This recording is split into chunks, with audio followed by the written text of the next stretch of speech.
Hello, welcome, ladies and gentlemen. Thank you very much for coming in. I'm Goethe Institut from the Federal. Firstly, thank you very much, Team CPB and Ms. Catherine of the Goethe Institute for extending me this opportunity to host this panel today. It's an absolute privilege and incredible honor to be here at one of India's top photo festivals. Okay, so we are here at the Institute to discuss media, news, and photojournalism. Who gets to shape the narrative? I think there's a quick brief on the topic of discussion today. In a world where there is a deluge of information and misinformation, to understand who gets to shape the narrative, I think is imperative and is more crucial than ever before. So who's behind the lens, who's behind the headline, who's behind the pictures, and who's behind the story, I think we get to read each day. And how do media houses and journalists shape public perception? I think it's a very crucial topic of discussion there. So joining me this evening is our distinguished panel of experts and industry leaders to delve more into this.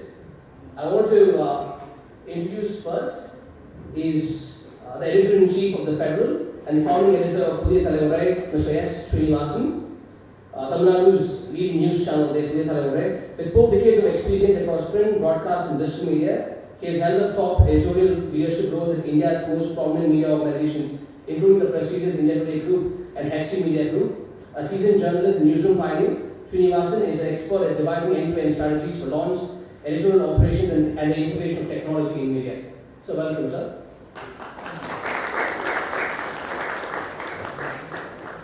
Our second guest for the evening is Ms. Vaishnav Roy, a journalist with 30 plus experience and is the editor-in-chief of the Frontline, the fortnightly news magazine from the Hindu Group.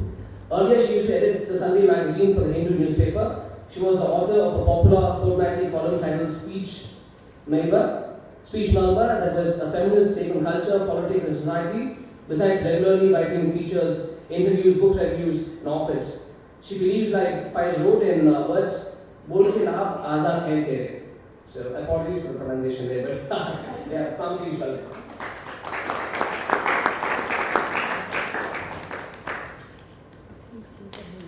Our next guest for the evening is Prashant Panjia. He is a self-taught photographer. He has worked as a photojournalist and editor in mainstream media at Patriot Newspaper, India Today, and Outlook Group of Publications.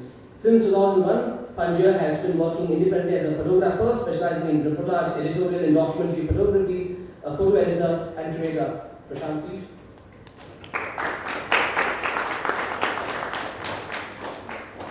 Last but certainly not the least is Mr. Shabir Ahmed, who works with the News Mill at a leading English news portal that covers southern India as senior news editor. Prior to joining the News Minute, Mr. Shabir Ahmed was heading the Tamil Nadu Bureau of Times Now.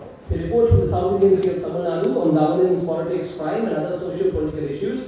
Shabir Ahmed completed his graduation in Commerce in New College and also has a diploma in journalism from Madras University. Shabir, please.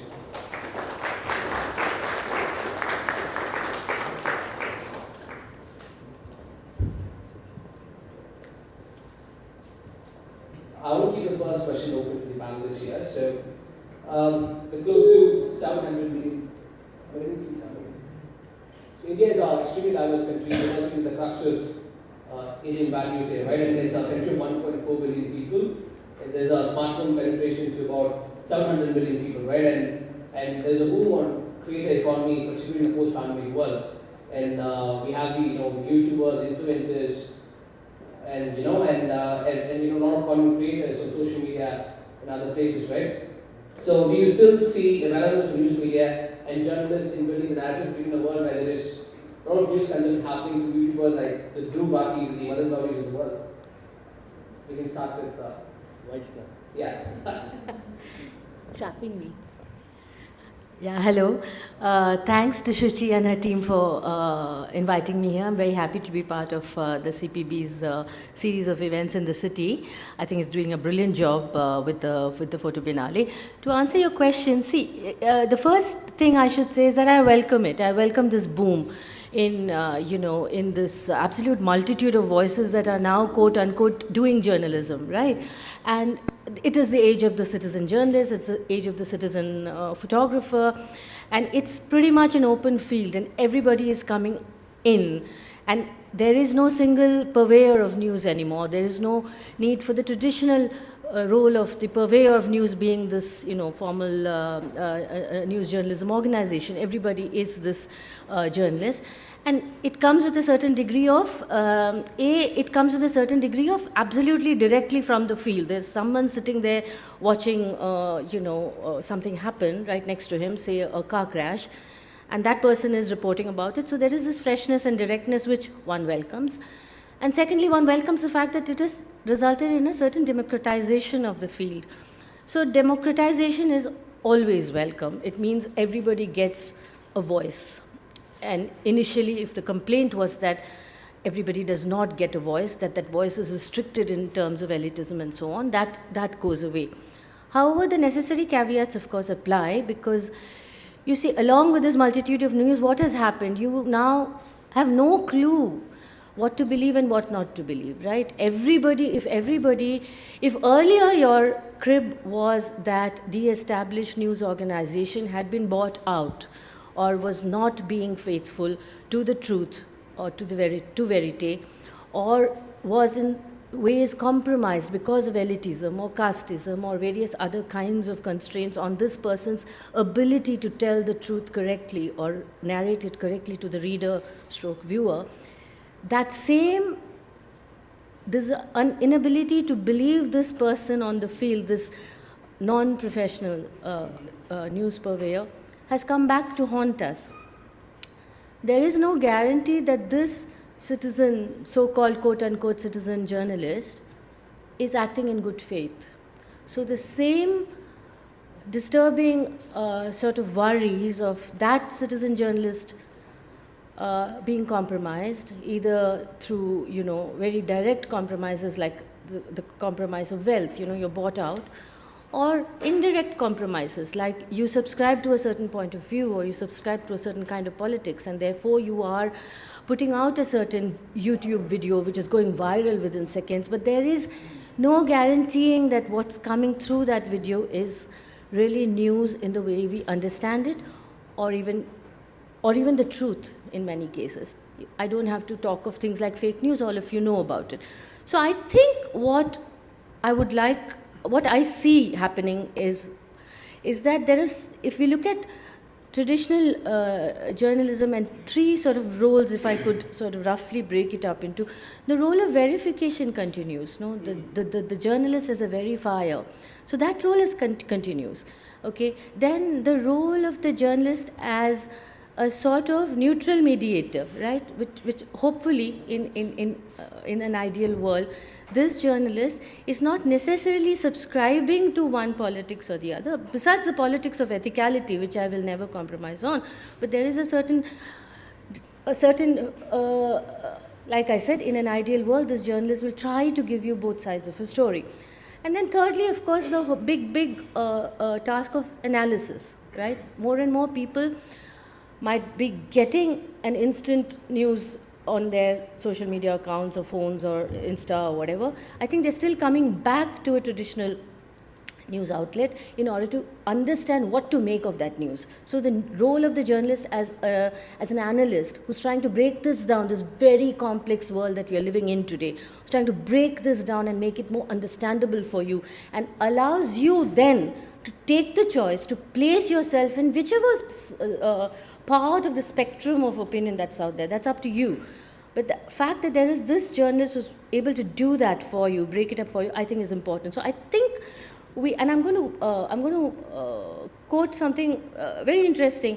During the pandemic, when everything was up for grabs, all the traditional news media outlets, the WAPOs and the New York Times and the Hindu, for instance, they saw increased traffic. They saw more and more people coming to traditional news media in order to make sense of the chaos that was reigning at that point of time. So I think, yes, there is this absolute barrage of news around us, which makes you wonder what on earth do you need a traditional news organization for. But I think because of these facts that I just said, I think we will see a certain, I think news will come full circle back to where you have this function of the traditional, the news organization. That's right. So you want to add something to this? Yeah, sure. I think the topic itself is pretty provocative. He says, do you have relevance? Or I don't know how many of us have any relevance anymore. My own colleague wants to throw us out probably. Uh, well, do we have relevance? I think much more than we ever had. Proper journalists are more relevance than he ever had. You know, why this? Why I'm being so emphatic? Because all the filters have now gone. It's good, as she said, it's democratized, it's opened up. Anybody with a cell phone today in his or her hand thinks, I can shoot, I can make a story. Like she said, if an accident happened, yeah, somebody there on the spot, immediately take a visual, send it, it's all aired immediately. You can see social media flashing everything left, right and center. Excellent today, you saw Trump arguing with Zelensky. Wonderful stuff. Isn't it? Everybody got it instantly. In the morning, everybody opened, the first thing you saw on your mobile was this. The two powerful world leaders, so-called president and vice president, literally threatening this guy, bullying him. You know, you saw that. But there are other sides to that. What is that you make of that? How do you make sense of that? Who's right, who's wrong? Whether he was actually bullying, whether Zelensky's argument is right, what was Trump trying to say, and what was his counter, whether it was planned, unplanned, to make sense of all that, you still need journalists. Because there's a difference between the way journalists work and any other person with a mobile in his or her hands perceives a thing. It's a profession, and I mean, we are all trained over a period of time to do that. And this training takes a lot of time to do, and it's more practical in nature.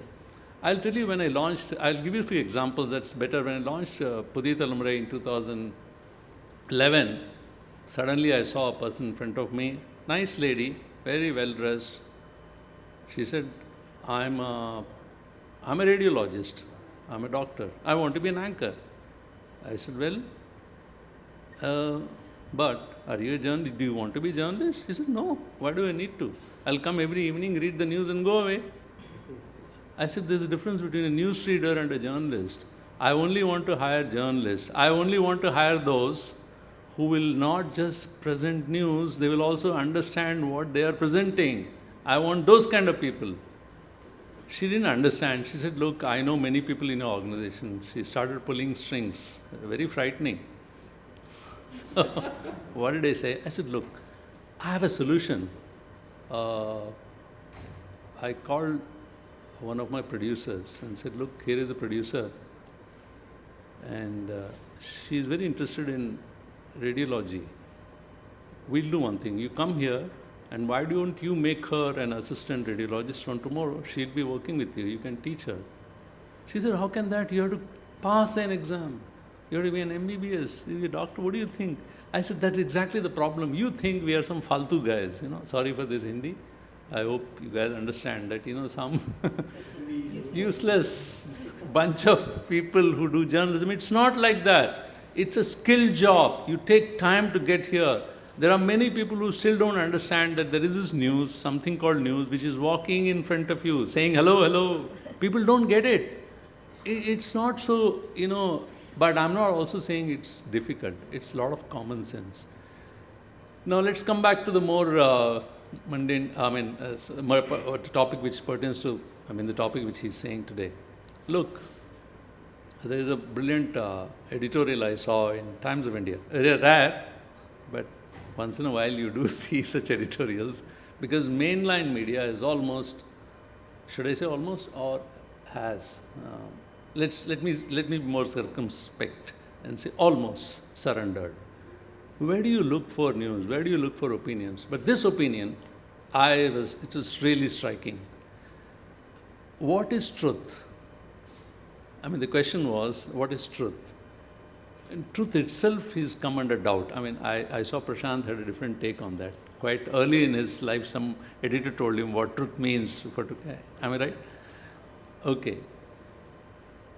Now tell me, it started brilliantly. When a train comes to a station, what is moving? Is the platform moving or the train is moving?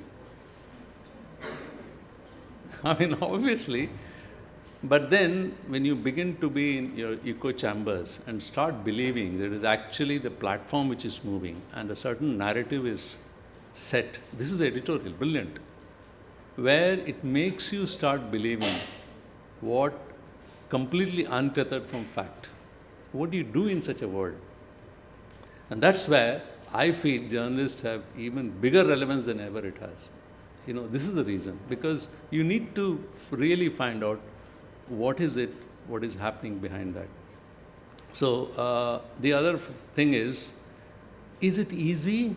Social media has completely disturbed the whole equation. It's become pretty tough. Now, when you say narrative, what is it? Do we set narratives? That's a question in itself. Are we here to set narratives? Are we here to, but then deliberately, I found a nice word. It was not setting narrative, it was shaping narrative. Then I said, okay, this is better. There's a difference between politicians are setting the narratives today, and they are very successful in doing that. There is a certain point of view, right-wing point of view, which is being, which you are now seeing it. You may feel Trump, after all, is not wrong. What is wrong in it? He's being very transactional. He's saying, let's finish war. Let's not fight. Why to have war? Just tell me what you can give. Oh, beautiful Rivera in Gaza, brilliant. I'll build a Rivera there. Everybody is happy. Can you just tell a bunch of people that, look, hey, this is your home? Oh no, come on, just shift somewhere else. We are building a Rivera here. Is it just a transactional? Can you today say that, he goes and tells the country, okay, you're mining, we have paid for you all these years. We have paid for this war. Now we should get it back. Looks very rational, isn't it? But then somebody has to say who started this, where it began, what are the other wars. So there are a whole lot of complications in this. So social media tells you a lot of things. Media, mainstream also tells you a lot of things. But I wouldn't completely give up on mainstream media. It is still very relevant. As she correctly said, everybody scrambled back to mainline media when the whole world was in a crisis. Where do we go? I think that's the best example. But I would still say that there are some people, there are some media houses, very small ones, one man, two man, YouTubers, websites run by a bunch of courageous people who are doing a wonderful job. There are stories which you won't find in other places, but you will find in those media. For instance, one of the most important discussions or debate happening around after the elections is the electoral, whether EC is a true umpire, whether election commission is doing its duty the way we all perceive it to be. Now, how many stories you guys see where there is some investigation which has happened? Somebody has gone and actually looked at electoral rolls. Somebody who's actually seeing whether names are eliminated or not. Where do you find these kind of stories? You will find them in this kind of small websites, run by journalists, YouTubers. Some of them, they are doing a brilliant job. I think they are still, and social media helps them because they're so small that they can't reach. But then social media helps them because some of these stories also go viral and people get to know the other side of it as well. So even if few people are doing, it's still reaching people.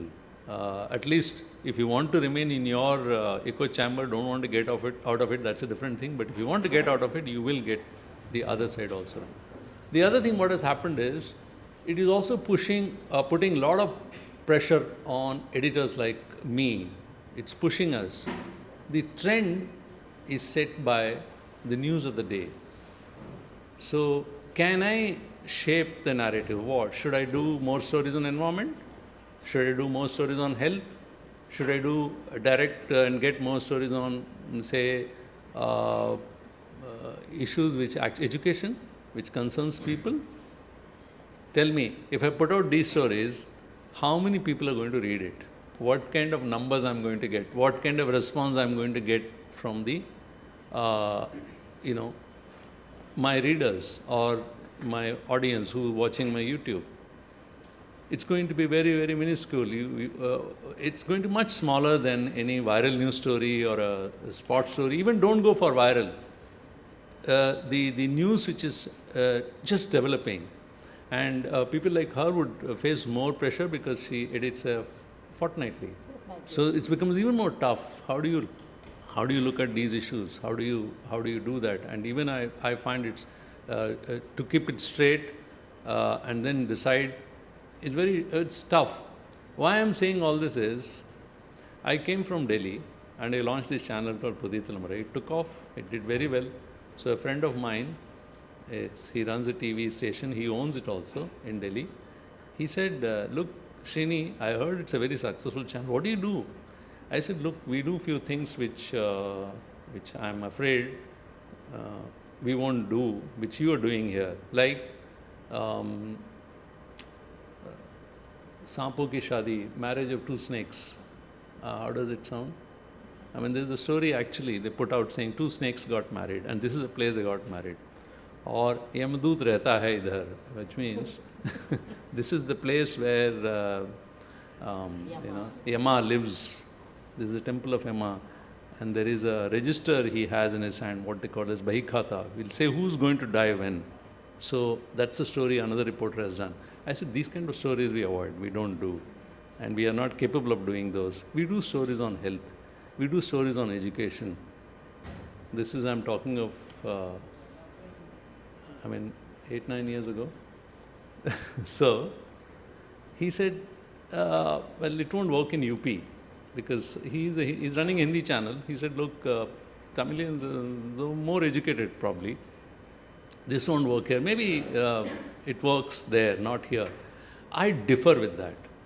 I think all audiences are intelligent. Don't underestimate any audience. Of course, literacy is important, but don't, underestimate their common sense. They do understand. I told him, but of course, he wasn't very happy. So I think I'll rest my case here. I'll give chance to others to go on. Yeah, thank you. Okay. So I want to take this to Mr. Shabir next. I think Shabir, as you represent the news minute there, right? I mean, there's a huge, lots of niche publications are coming up, particularly after the pandemic, right? And independent journalism lately as well. So, do you think these, standalone news portals have a larger leverage when it comes to shaping narratives? See, it depends on which side of the divide you are. Because today, if you are from a right-wing part of ecosystem, then probably you'll say that this entire discussion is funded by George Soros. Okay. That's about it. So, who shapes the narrative? So, that's the question that I was asking. Like, it's a larger question where, like, we have to just find answers. Mm-hmm. The point here is that, as journalists, we are not here to shape narratives. We are here to tell people what's happening around them, educate them, empower them, give them the information that is required to make their choices, the right choices. So that is what is the job of a journalist, is what I believe. And if there is some, if there is some kind of injustice that is meted out to people, then you voice out on those issues. You talk about those issues. You make those issues a public discussion. So that's the point where a journalist has to, discharge his duties. So that's what I believe in. So now I have been part of several news organizations. I was heading a bureau for a national network, India's #1 channel.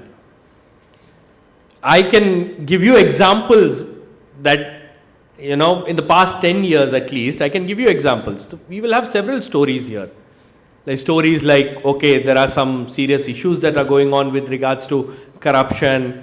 There are some stories that we would have suggested about some custodial torture or custodial death or police excesses and all that. And guess what? Editors from Delhi would want, अरे यार वो हिंदू मुस्लिम वाला वैसा story दे दो यार. Give me Hindu-Muslim conflict stories. That's how news has changed in the past 10 years.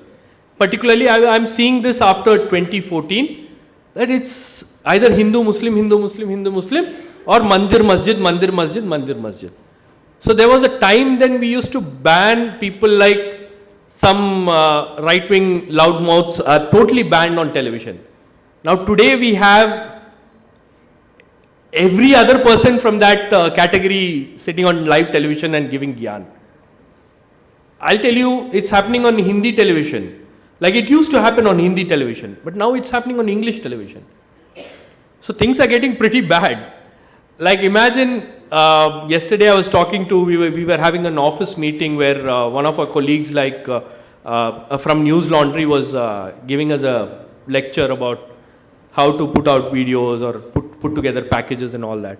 She told me one of the recent packages that they made was about Kumbh, the one that happened in UP. So one of our reporters from News Laundry went to interview a sadhu. Guess what the sadhu asked? Because he kept asking questions. The reporter kept asking questions. Imagine what was the response of the sadhu. The sadhu said, "Tum George Soros wale ho." That's why you are asking these questions. Imagine. So, who is shaping these narratives? So now anybody who has, the power of social media on their side, the resources on their side, they are setting a narrative. Now, that is why the job of a journalist has become all the more difficult, because we have to counter that narrative. Now we have to set an alternate narrative to that. The job of frontline editor has become much more difficult, because after 15 days, he has to do a 360-degree work on that story, on that particular aspect. The job of a federal editor or a Pudhiya Talamura editor has become even more difficult, because he can't counter that narrative, or he has to counter that narrative. Either ways, things are becoming very difficult for them. So the point here is, when big organizations are suffering, individual organizations, these independent organizations, they have a task cut out for themselves, a very limited task. Like we can't go after every other story that happens. We will select stories. We'll go after specific stories, like the one that happened in Tirupurgundram. That was like I saw some loose comment somebody was making on media, on a TV channel, saying this is like an Ayodhya for us. Yeah, this is like a next Ayodhya for us in South. I was like, where did this come from? So our executive editor had to go all the way to Tirupurgundram to try and find out what exactly is happening on ground. How did so many people gather in a small window? So with available resources, what we are trying to do is to try and identify stories, identify issues where we can just like bring out some stories, some clarity to the general public. So that is what we can do. And like I said, the previous question, journalism, the role of journalists has become even more important. We are not content creators. A content creator is someone who will get the content, he will put that content out on social media for money. But journalists don't do that. I cannot give a content to frontline editor or Srinivasan sir and I can't say I'll do a story on this. He will sack me the next day. Can you do that? Absolutely. You work for the federal, right? You can't sell a content to him because he will ask you 101 questions about that content, right? So that's how, that's one of the crucial aspects of journalism, where there is gatekeeping, where there is some kind of accountability, where there is some kind of responsibility on stories that we are putting out, on news that we are putting out, on stories that we are putting out. So these kind of things are there in journalism. So that is why, journalism is different from content creation. And everybody with a mobile phone can have information, but is he contributing it in a meaningful manner is a question. Now that is something that we have to understand. Now like Srinivasan sir said, there are several journalists who have left media organizations because they are unhappy. They have worked with several top class media organizations and all that. At one point in time they were doing journalism, but now they are not doing journalism. So they are fed up and they have left and they have started their own organizations, and those people are doing a wonderful job. They are getting a lot of viewership online. or for their YouTube videos that they put out on a daily basis, or the shows that they have been doing. So journalism has completely changed in a different manner, and that those independent voices have become very important in the present scheme of things, political scheme of things. I will take this to Prashant. Prashant, you've been an independent journalist for too long. What's your perspective on this? Well, you know, we are talking to a room full of students, and so first, I'm going to get some reality check, but not to dissuade you or not to discourage you, but to also so that you understand what the situation is really, and then you define your own roles as journalists. You know, I have a press card from the government of India. It says because it says veteran journalist now. I'm a photographer. But you know, when I go out in the field, even now, and I'm still working in the field, I hide my press card. Believe it or not, I hide my press card. Because, you know, we've got a very bad name now. You know, and it's also because... I use it at airports. We've got a very bad name, not because of our actions so much, as because of the way that the press has been defamed and defiled over years, and by various institutions, I mean government institutions and the powers that be. You know, as a photographer, I'm a photographer and I've been a photojournalist for a long time.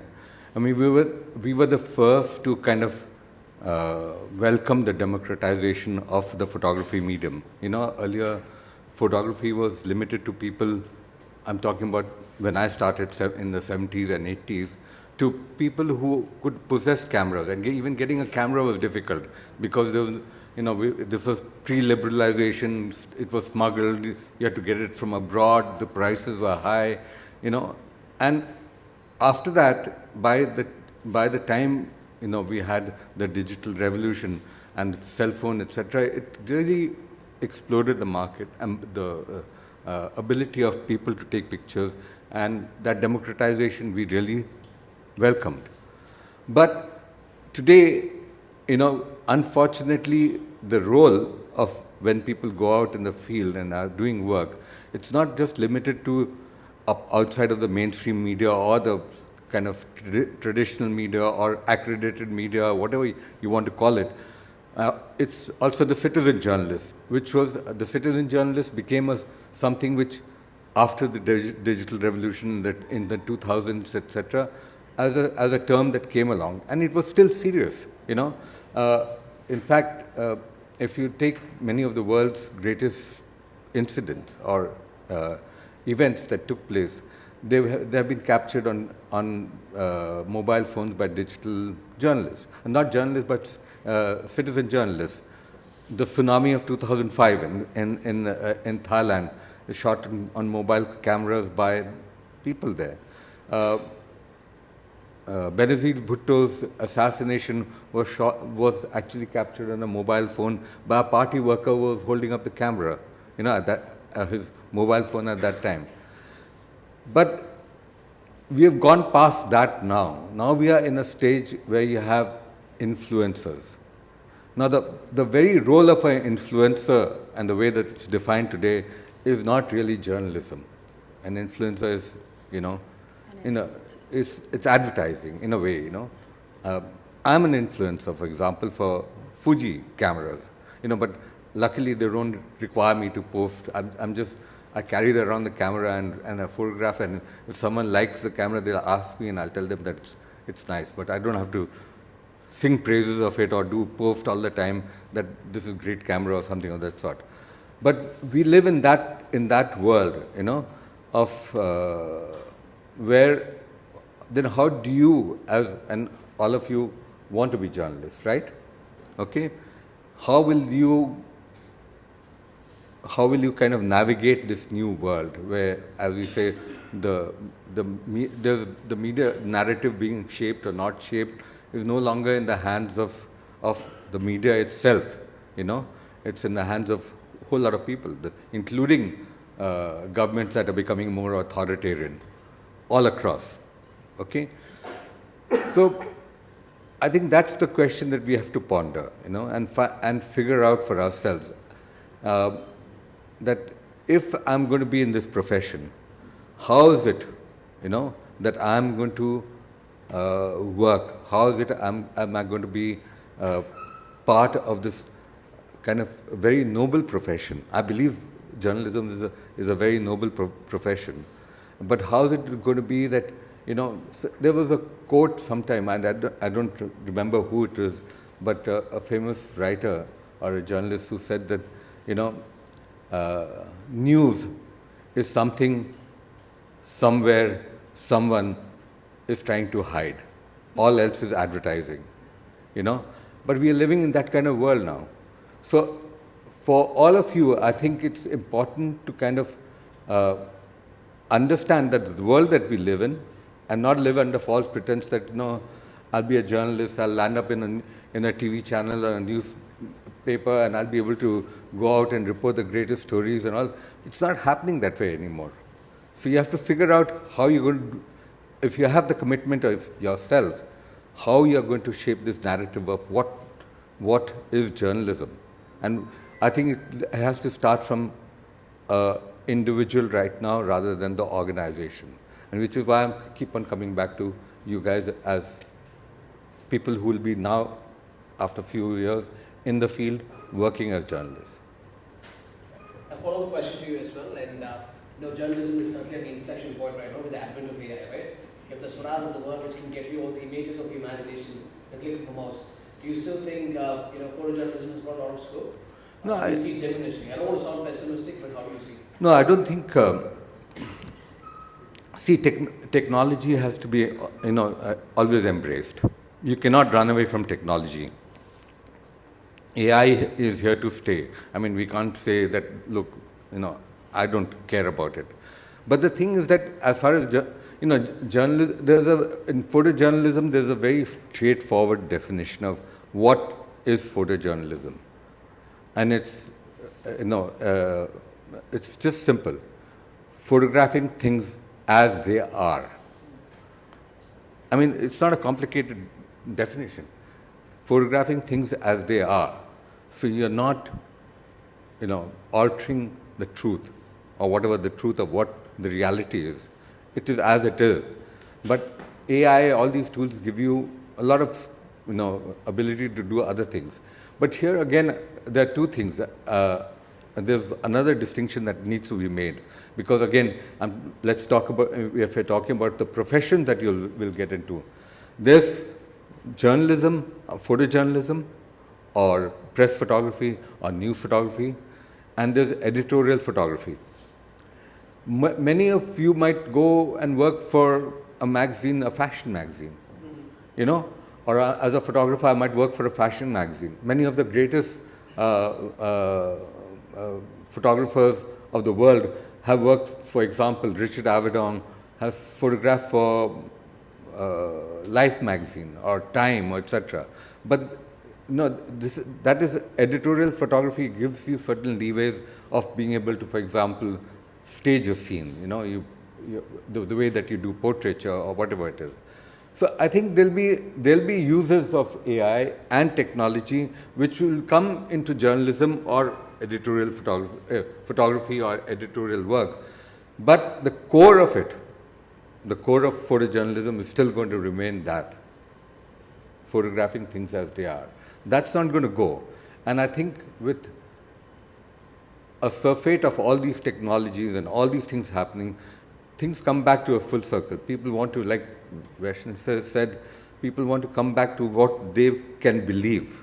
They will come back to sources where they feel that they can believe. So I don't think the role of the photojournalist is going to go, or the photographer is going to go away at all.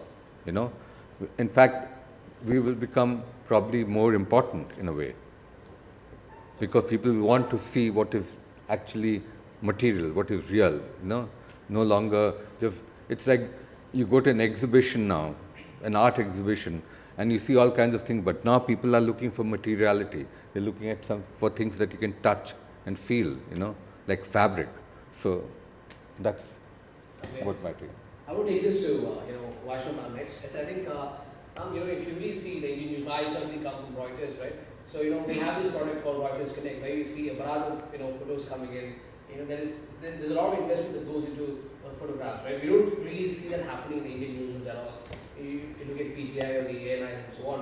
So why is it not happening? Do you think it's something that's not really an area of interest, not really lucrative market for news organizations to sort of invest in?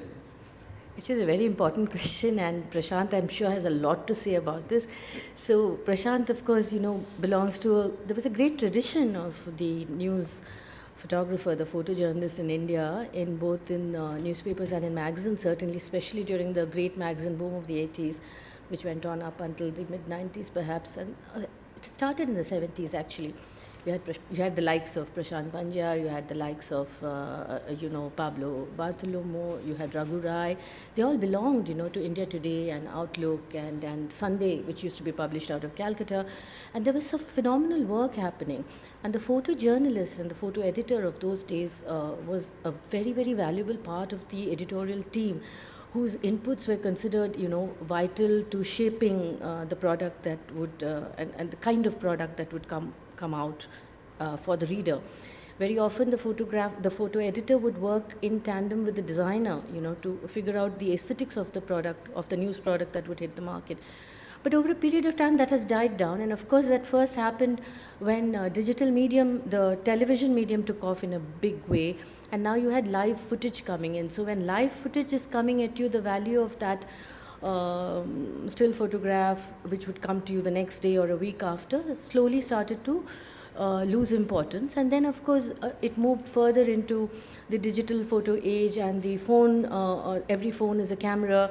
In fact, phones are now sold, not for their phone duties, but for their camera, abilities, so on and so forth. And as Prashant rightly said, you have to embrace technology, embrace everything that comes along with it.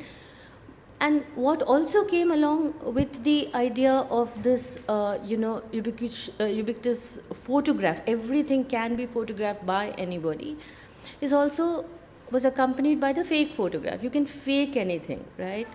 And some big names in photography have been implicated for having doctored their photos in some ways. So again, it comes back to this whole idea of credibility and truth-telling and veracity and so on and so forth, which again there will be a core of news photography that will continue to service that need for truth telling. So it is not going to go anywhere in a hurry. Why I agree with you. I think that the newspapers of today or the magazines of today are just not paying the kind of attention to photography that they ought to do. Is it because they are now commoditized in some ways, where they're very much more worried about the bottom line, where they can't afford to, everything is about how many centimeters of space can I give, what is the cost of newsprint, etc., etc. Is that the reason why? I don't know. But also I would like to explore another aspect of this. See, when you talk of this great age of photography, of photojournalism that happened, you're also talking of some iconic images that came out of that time. When we speak of Pablo, let me put it this way.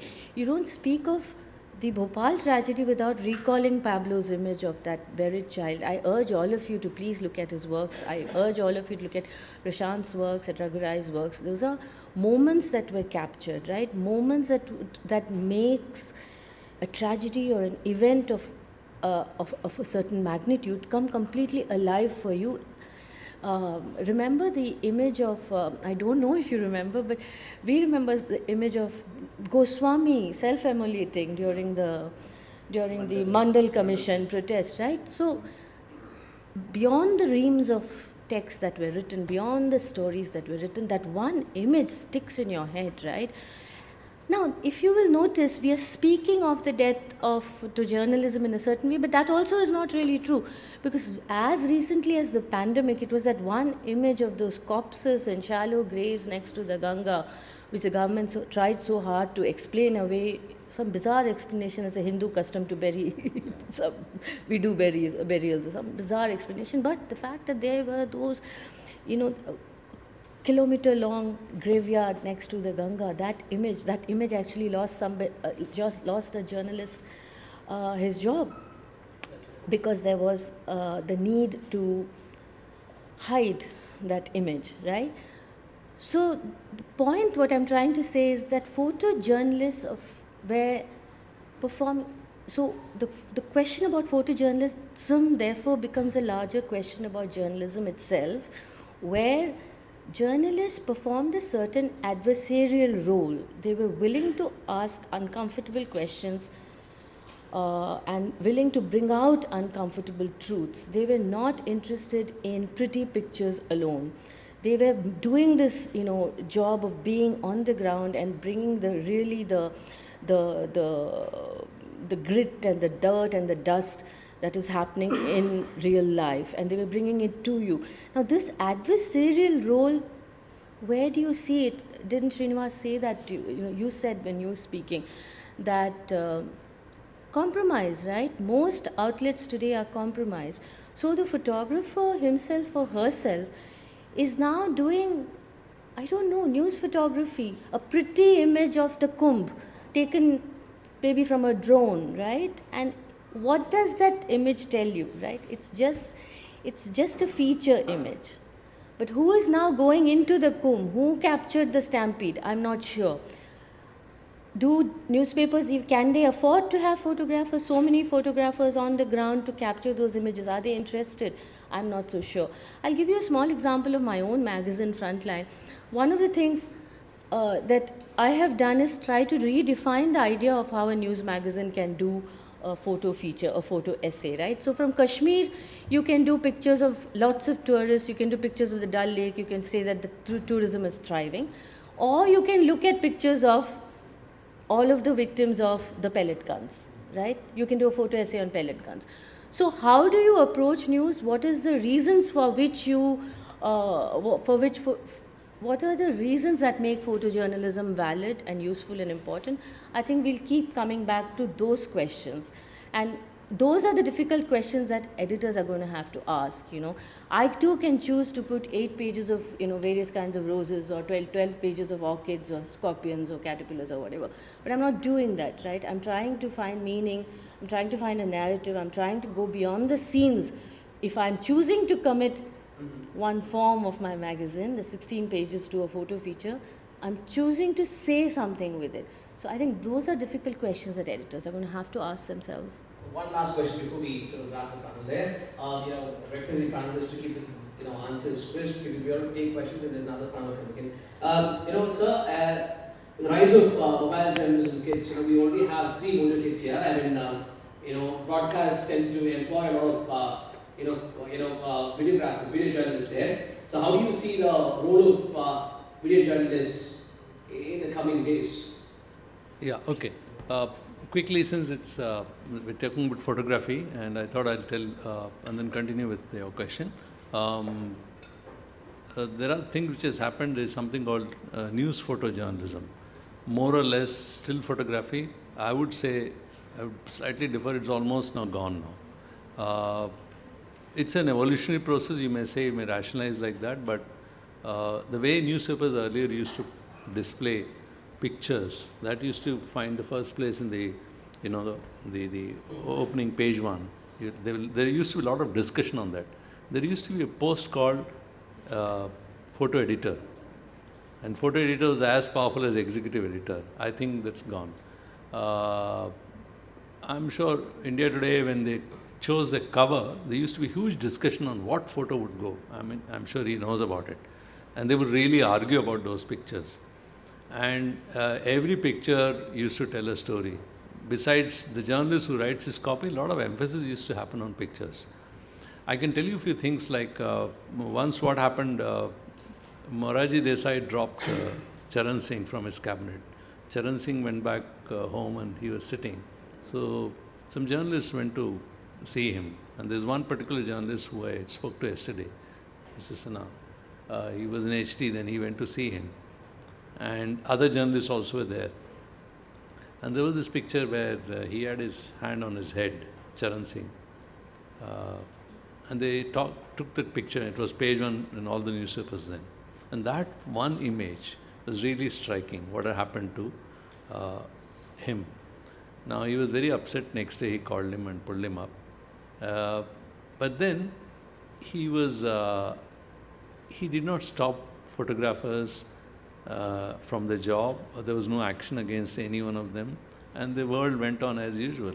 So there's a lot of tolerance also, because photography conveyed far more powerfully. The images speak.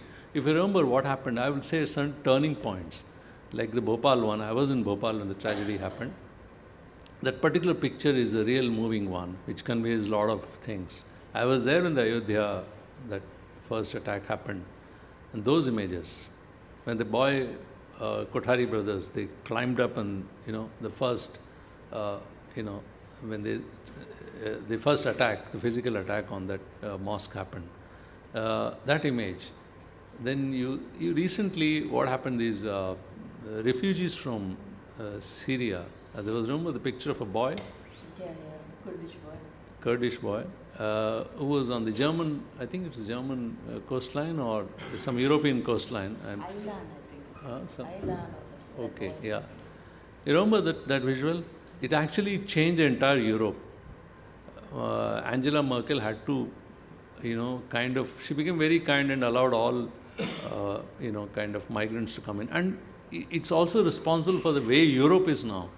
Because one of the main criticisms against, or the right wing's rise is the way the world has treated with migrants. There's the other side to it. Migrants are also important. After all, they bring in, but then the other side has a different narrative.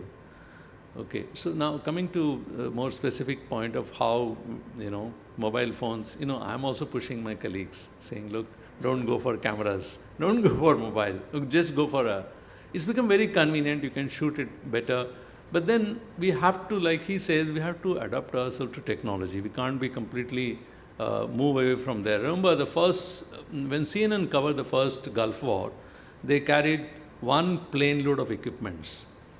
When they covered the Second World War, the Gulf War, all the equipments were carried on a single backpack. And when I was there, when I entered into television, there used to be something called beta cameras, the heavy 11 kilo, and then there used to be cameraman, camera assistant, light assistant, and then the driver, and then audio. It used to be a team of 4 or 5 people who would go, plus driver, the whole car would be full, with plus reporter. That used to be a crew then.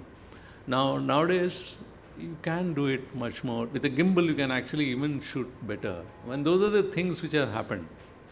But there are photography and photography, there are different kinds. I mean, he would be better placed to speak about that. The other thing is, how has the government dealt with it? That's slightly more dicey. Like newspapers and, most media houses don't have a full-time photographer now. They are not, they are not engaging them because they feel that, do we actually need it? But multiple roles now. Many of them have turned more to, doing also video journalism. They themselves do shoot, they also tell a story, they also question. I know example of one cameraman actually became an editor of a newspaper in Delhi, in a Hindi newspaper. So the opportunities are there because they do understand everything. It's not going to be, so you have to adapt and change yourself. So I was only one thing I was saying, for instance, earlier there used to be a lot of emphasis because there is something called film division, and the photographers from there used to come and shoot all the government events, the prime ministerial event, the cabinet ministerial, whatever happened, those. I think now you don't see them anymore. Everyone has engaged their own private cameraman. And the traditional cameraman, news cameraman, leave alone that. Even the film division cameramen don't find a place. They are not made official entourage whenever PM goes or cabinet ministers go, because everyone is having their own set of, because it controls the environment. The way you want to look at a politician, you don't get those candid moments. I would remember there is a photographer who took a very interesting picture of Devilal when he was in a more relaxed mood. those kind of visuals you don't see now. You only see pretty well curated, nice looking pictures. You see, that's a disadvantage. But I'm sure soon, the way things are changing, somebody will do that also. Somebody will come up and say, in the past there used to be a complete magazine. I don't know whether, like he mentioned, Life. There was a magazine called Illustrated Weekly of India, where the emphasis was first on pictures only, full page pictures. I'm sure this is a cycle. Maybe it will come back at some point of time. So I want to ask Shabir now. It's a wrap of this panel. After this, so we can open the floor for questions. So Shabir, what's your take? You've been a traditional legacy. You've been with the legacy media for a long time. You've introduced it. We want to see you using a lot of Mojo kits. Is this signaling the end of a traditional video journalist? I don't believe, because video journalists still have some amount of value in the scheme of things in journalism. Even photographers, like the only agency that is actively engaging photographers right now, from my point of view, is Prime Minister of India. So wherever he goes, he travels with some 7 to 8 photographers everywhere. And I believe there is a rehearsal happens the way, his pictures are clicked. Have you seen the kind of pictures that are the outcome, the output of the pictures when he visits a temple, when he visits Uttarakhand, or when he visits any other location, or when he goes to celebrate Diwali with the Jawans? You should see the kind of pictures that are clicked. Because probably the politicians now understand the value of pictures. The kind was already being done by a film division. Exactly. Yeah. So the impact of a picture is much more than you ask a journalist, or even like you ask a reporter to come sit with you, give him access for 2-3 days and write some good stories about you. You can't generate the same kind of impact. So pictures really speak. So when they say that news is first draft of history, pictures are also the same. They have huge amount of impact. It can make you emotional. It can make you feel outrageous. It is also some kind of proof, and it's also something that public will believe. People may look at the picture. There is a photo, so people will believe.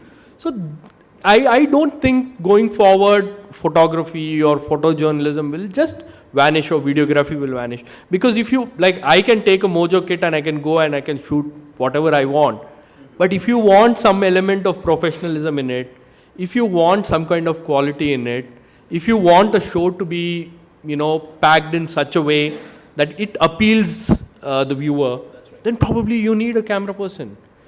And camera person is also an integral part of journalism. Photographer is also an integral part of journalism. Today I see photographers in Chennai.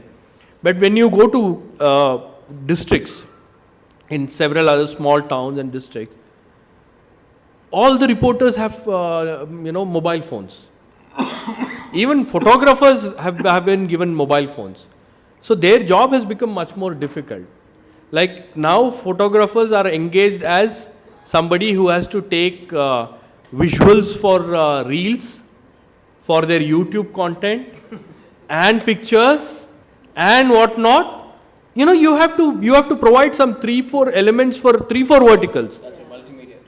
And it's multimedia journalism. Like people are not used to it, but they are being forced to do all that. Now imagine Prashant is a traditional photographer. He will look at some aesthetics, some color, some life in that picture, right? Like imagine you have to do something for your Instagram reels, your YouTube pictures, this, that, and all that.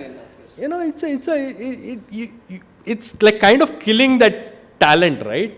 So that's what is happening. But you can't do it. But as if somebody wants to do photojournalism, probably they have to come up with new skill sets to try and figure out how to do all these things at the same time. So all these things are important. But having said that, the role of a photographer or a camera person is very integral part of journalism. And I believe that going forward, like Srini said, maybe like now it looks like things are vanishing. but it will come back again. There will be a time.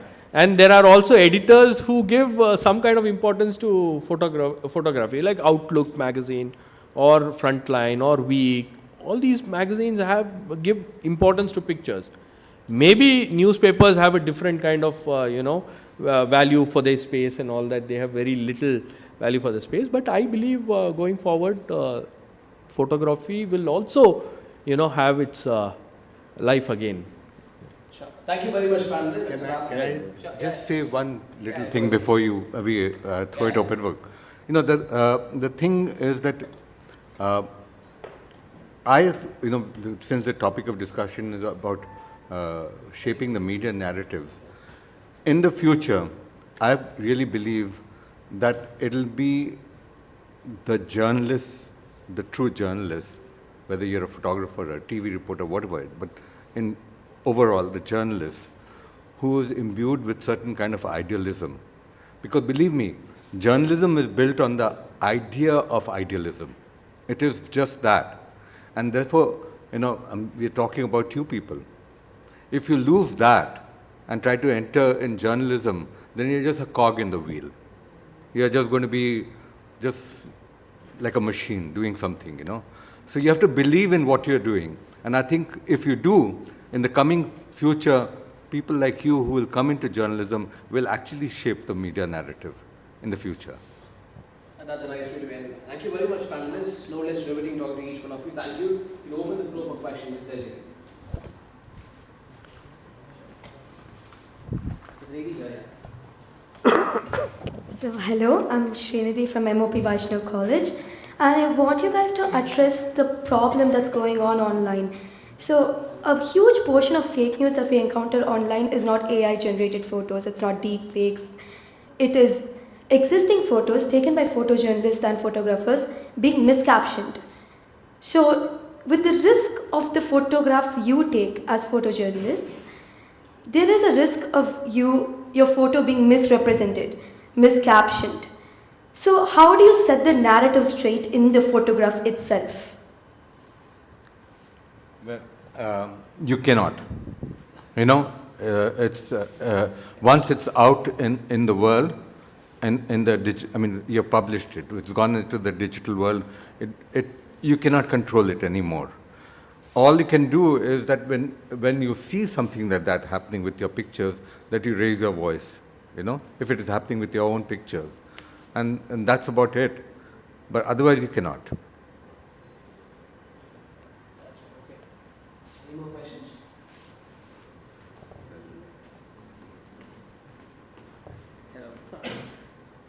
Thank you. Good evening, panel. My name is Anjali. I just wanted to ask you, who shapes the narrative when a media house is privately owned by an Adani or an Ambani?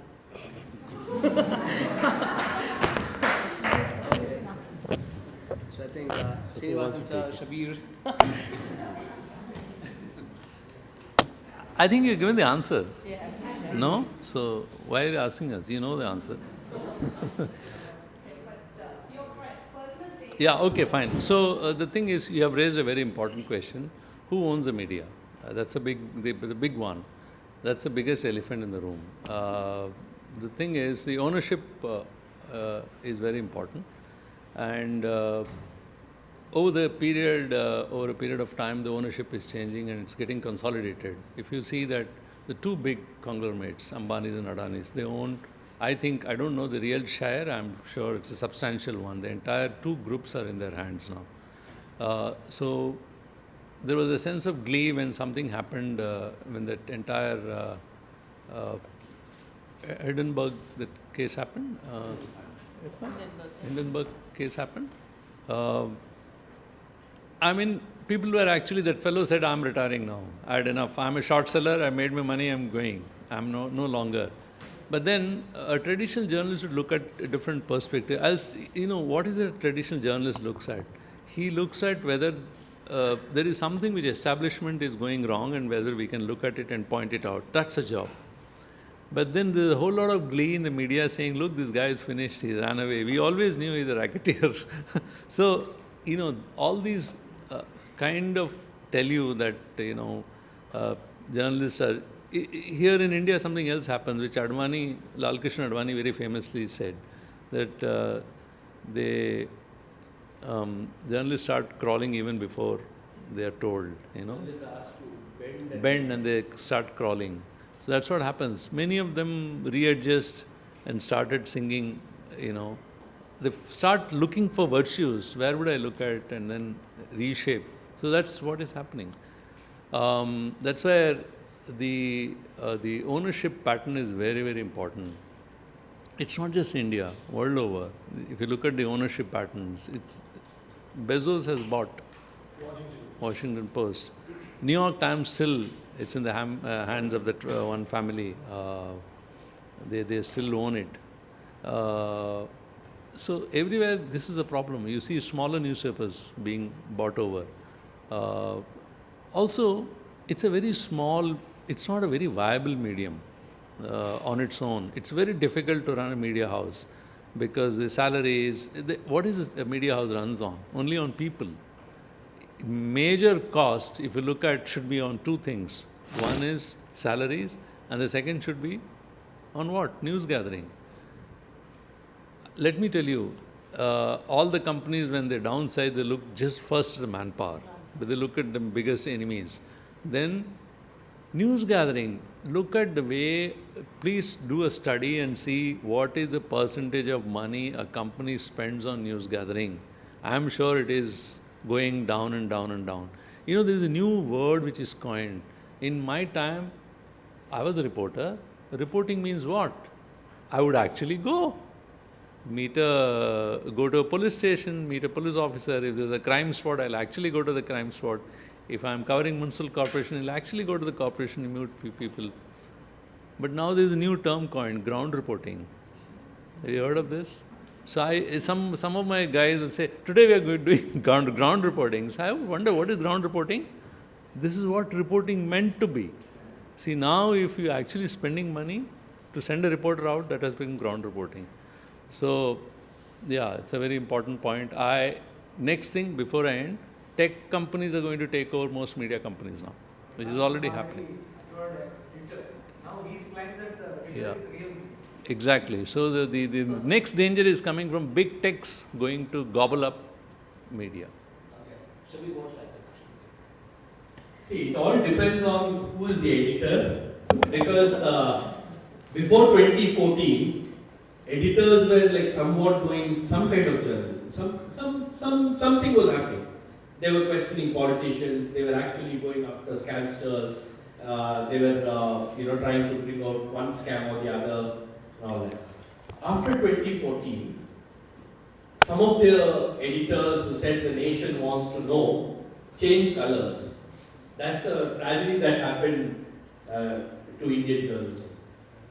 And those editors, when they started their own media house, and they were completely dependent on the government.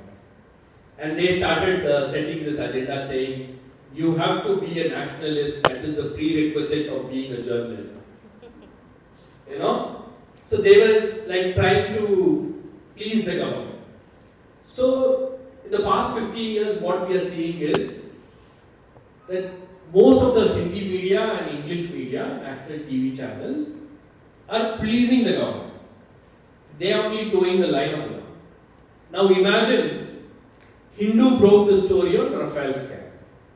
N. Ram wrote that story. N. Ram got documents. Now there is this TV editor sitting and saying the document that was shown by N. Ram is false, fake. When it is actually there. There is a document. And one portion of the document was like published in the newspaper. Just to say that we have the document here. They're saying it's fake. Now imagine a story has been broken by a big media newspaper. Normally another journalist, what they would be doing, they would be following that story. They will be trying to find out another angle in that story or develop that story. But now journalists are out to kill that story. They were actually trying to discredit that story. And at 9 p.m., the same person who was saying nation wants to know was sitting in his TV studios and declaring that there is no scam in Rafael. It's the cleanest deal that I've ever seen. Who is he to, make these other statements, sweeping statements? But we don't know if there is a scam because there was no investigation. So here the editors have taken it upon themselves to shield the government. So that is what is happening at most of the times. And that is why we don't report on real issues. We see this Hindu-Muslim thing, we see this Mandir-Masjid thing on television, is because they don't want to report on real issues. There is, out of 140 crore people, only 10% who are rich. Those are all alarming reports. The economy is like in doldrums, but they don't want to talk about it. They price rise, inflation, this, that, jobs. Nobody wants to talk about all these issues. So this is something that the editors, media owners have taken it upon themselves to do, and that is what is happening in today's media. And that's the narrative that is being said, unfortunately. Thank you very much.